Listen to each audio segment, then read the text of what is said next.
Hi, I'm Tommy Cunningham, co-founder and COO of NFANT Labs. We are truly unique in that we are a traditional medical device, but we also leverage a cloud digital health platform to use our data to help infants get home from the hospital.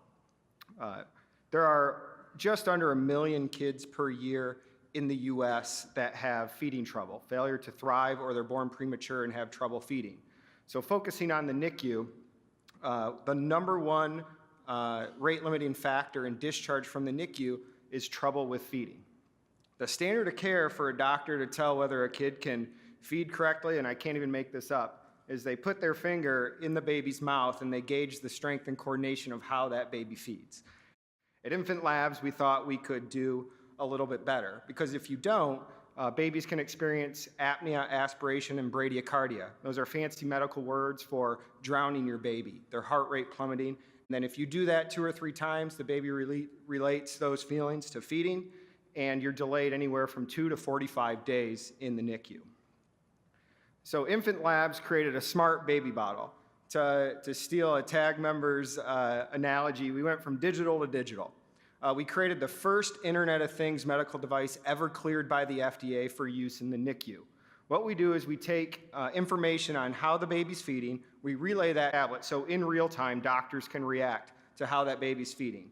But then we push that data to the cloud, and our algorithms and our artificial intelligence prediction models takes those curves and we push that back down to the tablet. So the next time a baby can feed, we learn from every interaction with that child.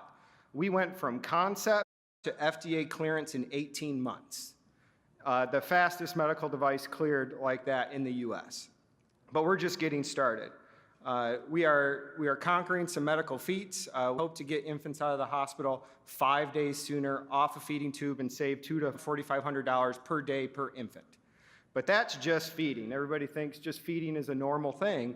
Well, we like to think of feeding as a window into the brain. So what we've done is we're going to map the brain at Boston Children's Hospital and relate that to our feeding signals. We hope to predict in the near future whether a kid will go home with cerebral palsy, autism, and other neurodevelopment issues. So this just isn't feeding. We can help an infant feed and go home early, but the brain controls feeding. We can gauge that brain with just our simple little smart bottle. So we started this company just under 4 years ago, and it takes 17 years from an idea in a lab to a medical textbook in the hospital system. We beat that by over a decade, and we have a team ready to run through walls, and we're just getting started. Thank you very much.